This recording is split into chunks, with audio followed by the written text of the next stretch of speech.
Hey, welcome to Rob Paints Models. In today's episode we're going to be painting an Adeptus Custodes. Now a few notes on assembly of these guys. Whenever I build anything that's got a weapon in front of its chest, I'll usually pin the hands at the wrists if possible, so that it can be removed and painted separately and I can get to all the detail behind the weapon.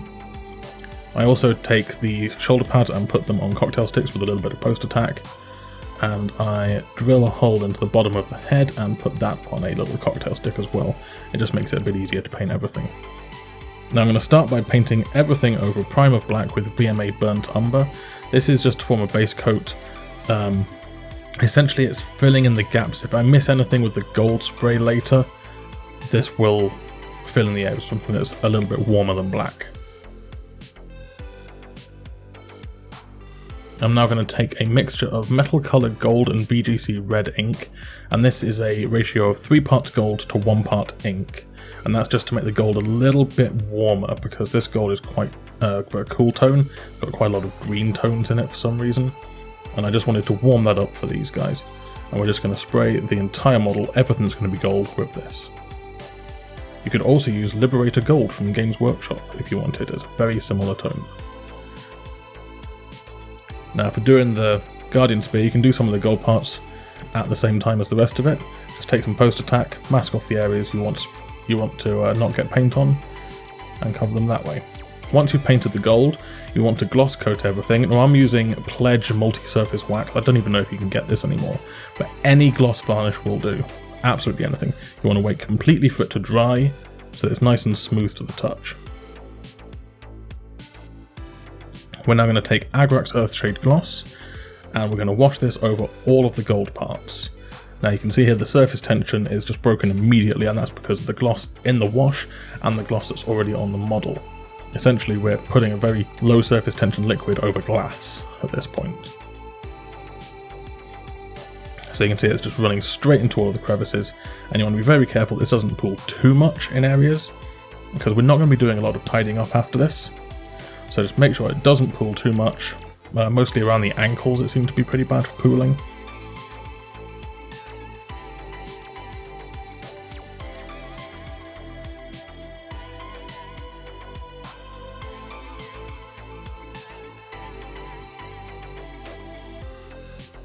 Once the wash has dried, we're going to take some Golden Griffon and we're going to do a light dry brush over the entire model, mostly with downstrokes.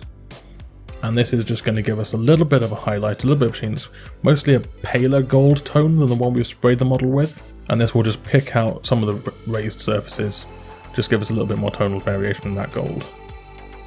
The last step with the gold is actually very easy, is to do an edge highlight with VMA Chrome. You could also use Woundfang Steel or Stormhost Silver from Games Workshop if you wanted to. We're just going to touch up all of the sharp corners, all of the lines that kind of get lost on a metallic because the light is reflecting off all of the surfaces. We want it to reflect brighter off these sharp areas.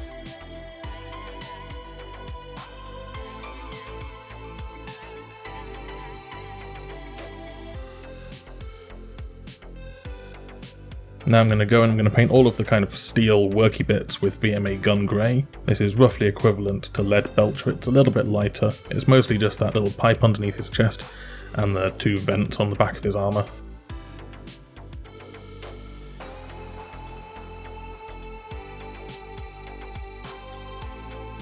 Now I'm going to go in, I'm going to paint the undersuit with Mechanicus Standard Grey. I'm also going to paint any of the rubber tubes, so there's some on his feet and some on his shoulders. I'm going to paint those with this as well.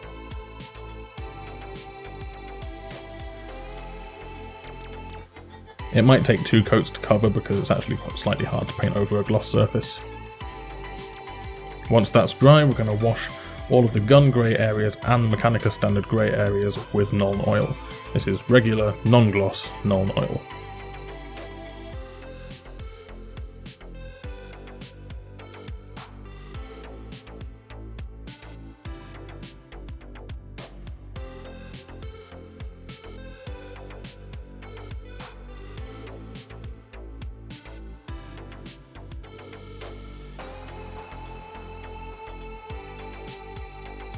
Now base coat all of the leather areas with Rhinox hide, And now we're going to start highlighting that with DOOMBULL brown. Just hitting up the topmost surfaces, anything that's very visible, trying to leave Rhinox hide in the cracks and the undersides of all of the leather areas.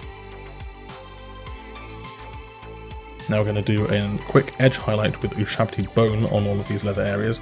It's not too much of an issue if this is a little bit messy, as long as you only get it on the leather areas, because we're going to be going over this and tinting it, and it's going to be looking like scratches and wear rather than an actual edge highlight. I'm using a number 1 Winsor & Newton Series 7 brush for this.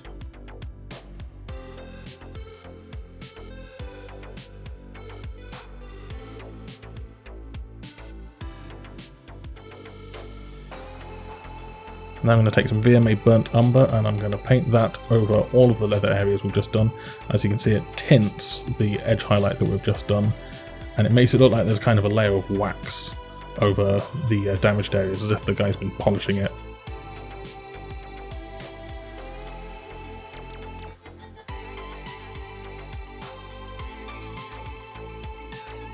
Final step is to take some Ushabti bone and much more carefully do an edge highlight and paint some little scratches into the surface.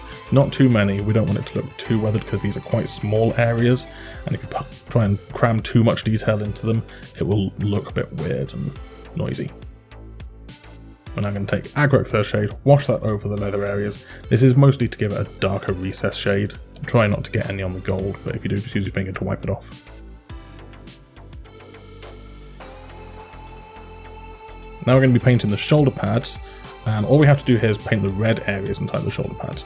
So I'm using MEPHISTON red. This shot's a little bit overexposed, but it's quite thinned down, and I'm using a very small brush here. Again, I think it's the size 1. And this will take a couple of layers, but I'm mostly letting the capillary action of the paint pull it into the corners, and I've been very, very careful while doing this. Pays to have a steady hand. But you can touch it up with, say, Liberator Gold afterwards. Next we're going to use Evil Sunz Scars, and we're just going to paint this into kind of the top half of the shoulder pads, maybe the top 2/3. And this is quite a thin paint, so it's going to take a few coats to build up an effect. But every time we do a layer of this, we're going to paint a little bit less than before. So maybe the first layer covers about 80%, then we're down to 60%, then down to 40%. And it should create a nice gradient up towards the top of the shoulder pad. Now, pay attention to the orientation of your shoulder pads on your models. You want the brightest areas to be the topmost surfaces. So you don't always want to take it straight to the peak of the shoulder pad. Now we're going to use Troll Slayer Orange, and we're just going to glaze this. It's a very translucent paint, so it's very easy to do this. And we're going to glaze this into the top just to really make that gradient pop.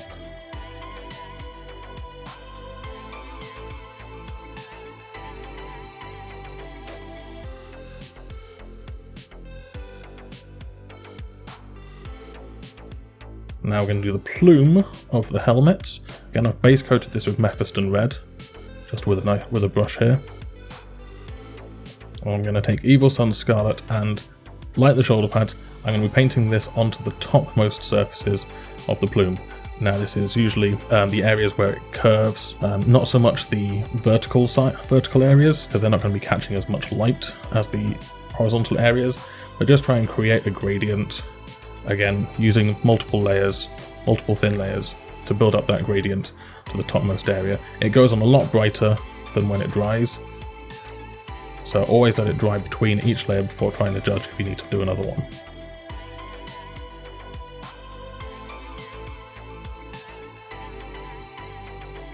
Don't worry about trying to pick out texture in the strands of the plume at the moment.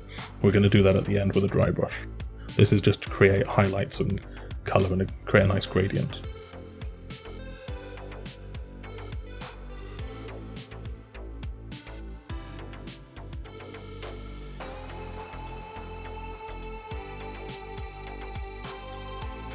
So as you can see, the paint's so thin it dries very quickly because I haven't done a single cut during this.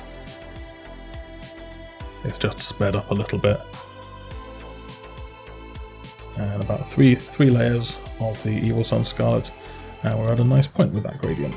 You can see that underneath the front of the plume, the MEPHISTON red's still there, it's still nice and dark in the shadows. And this way we won't need to use a shade. or wash on any of this.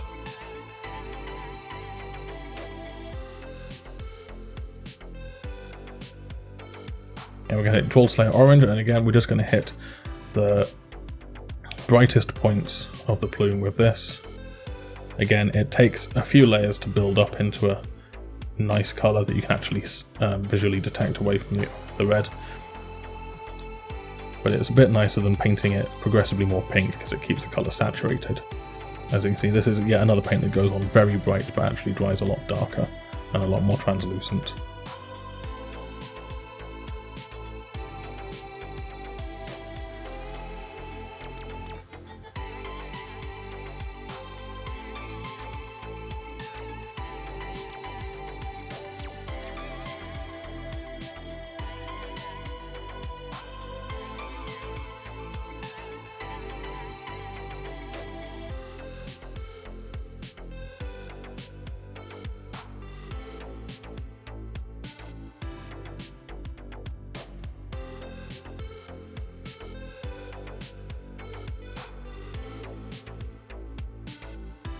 Now we're going to use KINDLEFLAME, which is a dry paint, and we're going to use our dry brush, and we're going to very gently use some downstrokes with our dry brush in order to try and pick up the strands of the plume there.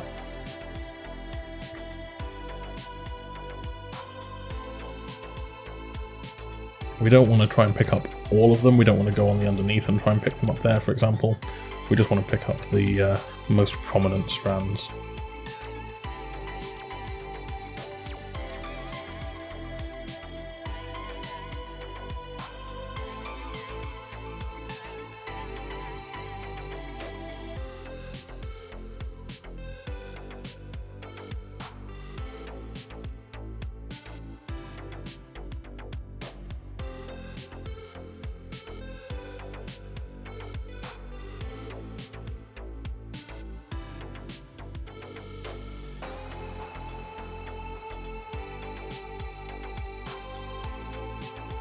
And there we go, that's the plume complete. We're going to take some VMA chrome and we're just going to paint in the faceplate of the helmet here. Now, I don't do it in this shot, but I do go back in and I do paint in the eyes as well with VMA chrome. I actually repainted the eyes for this model at the end because I wasn't happy with them, but I'm showing you the method I ended with, not the method I did on the way. You might see a few shots of that during the course of the video. While I've got the VMA chrome out, I'm also doing an edge highlight on all of the gold on the helmet as well. Now here, all I did for the faceplate was I just washed Nuln Oil into the faceplate, and that picked up on the eye sockets. And to be honest, I much prefer that. I prefer the dark look because this is already such a bright model. Now we're going to paint the gems, and we're going to base coat all of the gems with Thousand Suns blue. Again, I'm using a size 1 brush here. Just be very careful as you do this. It takes a couple of coats to cover it. Now we're going to paint essentially 50% of the gem with Abaddon black. This is the 50% that's towards our imaginary light source. And it's kind of a diagonal section there. Now we take some AHRIMAN blue, and we're just going to start painting in crescent highlights, and we're going to get thinner and thinner each time we do this on the bottom side of the gem.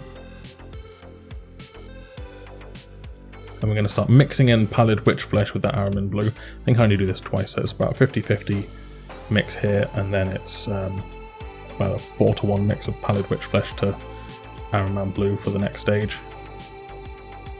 And see, we're just painting in smaller and thinner and finer crescents, and on this last stage we just paint a little dot on the side towards the light, and that creates our opposite reflection, and that makes it look like a gem. So I painted the Guardian Spear here with VMA dark grey blue over all of the black areas, and I'm just going to edge highlight all of the edges with rust grey. There's actually a size 0 brush that I'm using for this.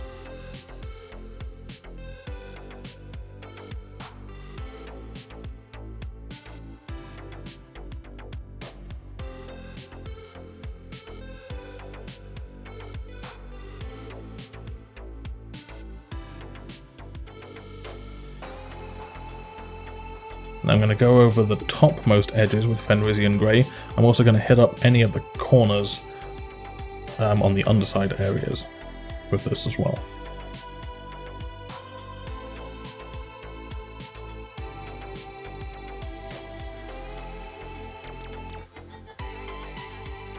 If you make any mistakes at this point, remember you can always go back and touch it up with your dark grey tone.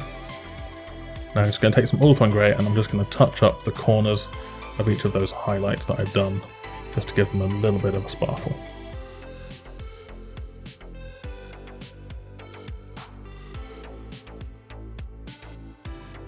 Now I'm going to take Liberator Gold and I'm going to use this to paint in all of the filigree on the Guardian Spear, starting with the little eagle's head there. And this actually covers surprisingly well over black. I was very surprised by how easily this covered. It's one of the nicer golds I think Games Workshop makes.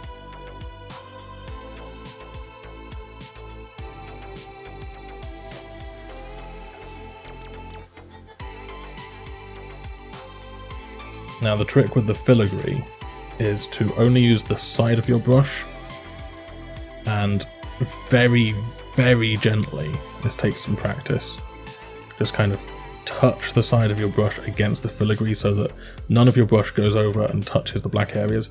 It will pick up the paint, and it's a little bit like dry brushing in a way. It may take a few goes over, but it will pick up the gold paint, and it will only pick it up on the raised areas. So you've got to use a very light touch when you do that. Now I'm going in and I'm going to paint all of the areas I want to be metal on the Guardian Spear with Gun Grey. So that's mostly the bolter clip, some of the little moving parts on it, and that big spike.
Now I'm going to take VMA Chrome and I'm going to do an edge highlight on all of those steel areas, just to make them look a bit sharper.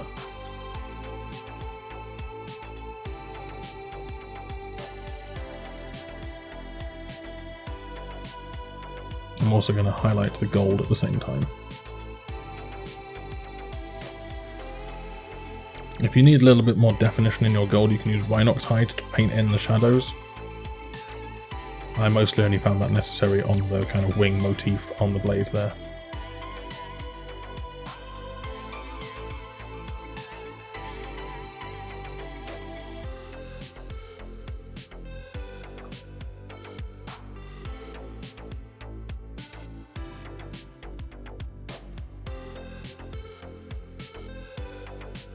Now we're going to paint the blade of the Guardian Spear with Abaddon Black.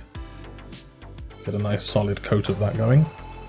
And we're going to use some quite thin Thousand Suns blue here. And we're essentially going to create a power weapon effect by glazing. We want to make sure there's still a little line of black around the wing and the underside of the blade. Essentially where it's going to be darker. It's difficult to describe, but hopefully you can see what it looks like on the screen there. And I'm just glazing from the dark into the light here, making sure I leave the most paint where I want the colour to be brightest.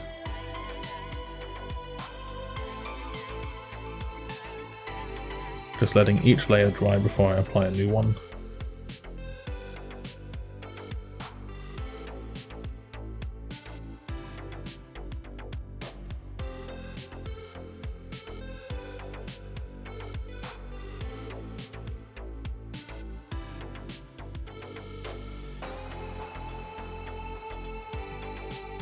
Once that's dry, we should look like this. And we're going to take some AHRIMAN blue, and we're going to do a similar thing, just over a much smaller area than before. We're also going to start trying to line the edges of this to try and define them. So we're going to do an edge highlight with this. And it doesn't matter if it goes a little bit over, because we're actually going to use this along the edge of the blade to try and create more of a transition into the brighter areas, where the energy of the power weapon is strongest, I guess. So just glazing a little bit more into the tips of those areas there. It's quite a small area on the blade, so it's a bit tricky to do.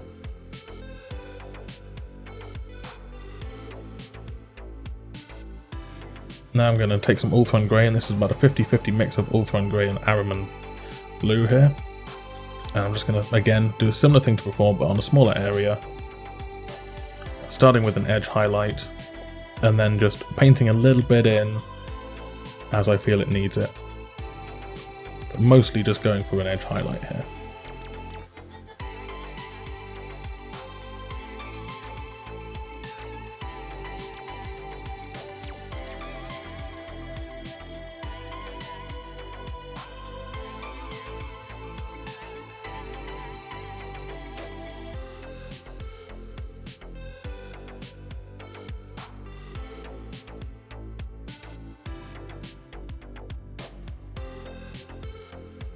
And then just pure ULTHUAN grey, just for the final edge highlight, just to catch the corners and the sharpest areas of the blades.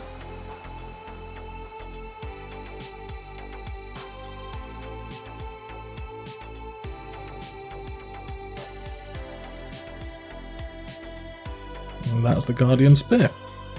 That's it. It's a relatively quick scheme to paint these Adeptus Custodes, since most of them is gold, and the gold is actually a very, very quick colour to paint, especially if you have an airbrush or a rattle can with a gold tone that you like. Also, you don't have to paint very many of these models for an army, something like 15 to 20 models max for like 2,000 points or something ridiculous like that. So you can afford to spend a little bit longer on each model than you might have otherwise done. If you're new to the channel, welcome. If you liked this video, please like, share and subscribe. Leave a comment if you have any questions. I will be resuming the Shadespire series soonish. The Skaven and the Dwarves are coming out. I'm probably going to do the Dwarves first, as I'm more certain about how I'm going to paint those, but I make no guarantees. I am very near 5,000 subscribers, which is scary, because, 3 months ago I had like 0, so woo! Yay, thank you for subscribing to the videos. Yeah. Bye!